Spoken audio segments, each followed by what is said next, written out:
Short questions, short answers by Torah teacher Ariel and eBible. Copyright Tatesei Torah Ministries 2015. All rights reserved. Here is the question that we have for us tonight. What was the meaning and importance of the Jerusalem Council? And to be sure, this is going to be a very important study tonight. The issue before the council in Acts 15 primarily addressed the question of how Gentile Christians were to be included and recognized alongside their Jewish counterparts in Remnant Israel. Believe it or not, in my understanding, that's the primary issue. The reason the answer was not obvious to the Jewish apostles is because of the long-standing theology among Jews that Israel was comprised of Jewish people exclusively. That's the foundational understanding. The conclusion of the council then was that Gentiles did not need to become proselytes in order to enjoy full covenant status in Israel, which naturally includes Torah/law participation. The term circumcision in Acts 15:1 and 5 was shorthand for, quote, conversion to Judaism, end quote. And that's going to help us understand the context of the chapter in question as we study it tonight, okay? So you guys need to firstly understand that. The council was not voting on how much law the Gentiles should keep in order to be saved, nor were they contemplating how much Torah Gentile Christians should be keeping after they become saved. Right? Believe it or not, even though that's the popular opinion on this particular chapter, that's really not the best way to approach this particular section of scriptures. And we're going to see this as we explain it later on. There was one primary question, and it had to do with how Gentiles got into Israel. That's really the primary issue that was before them. Indeed, as the council would eventually decide, and as Peter had first testified in the home of Cornelius, the inclusion of the Gentiles was by the grace of God, not by means of a man-made ceremony. That's really the primary point of them coming together. They need to talk about how do we fit the Gentiles in. How then do we understand the 4 prohibitions that we're going to read about later on in the chapter? Well, listen to this. In order to assure their acceptance into the newly emerging Messianic communities, the Gentiles were to make a decisive break with the pagan temple and its idolatry, which would involve ridding themselves of any of the pagan customs that mark that idolatrous form of worship. That's really, in my experience, the better way to understand the 4 prohibitions and how they would have been understood by the Gentiles. These 4 prohibitions are not a short list of how many commandments Gentiles must keep. Please understand that.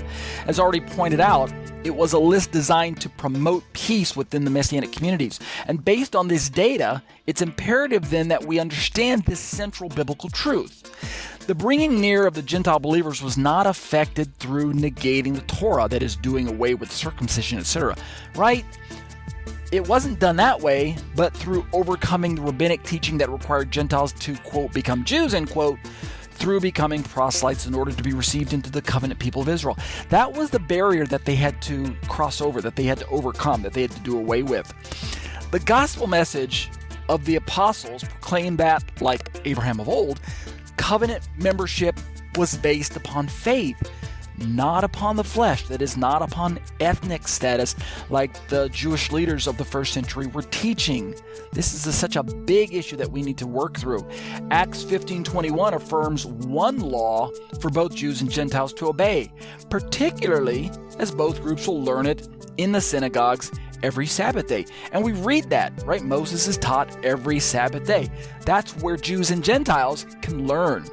The yoke that neither we nor our fathers could bear, like Paul said, or like Peter says in Acts 15:10, most certainly is not God's gracious Torah. It's a man-made system of righteous behavior as regulated by the prevailing policies of that day. That's the yoke that no one could bear, the extra fences that were built on top of Torah, right?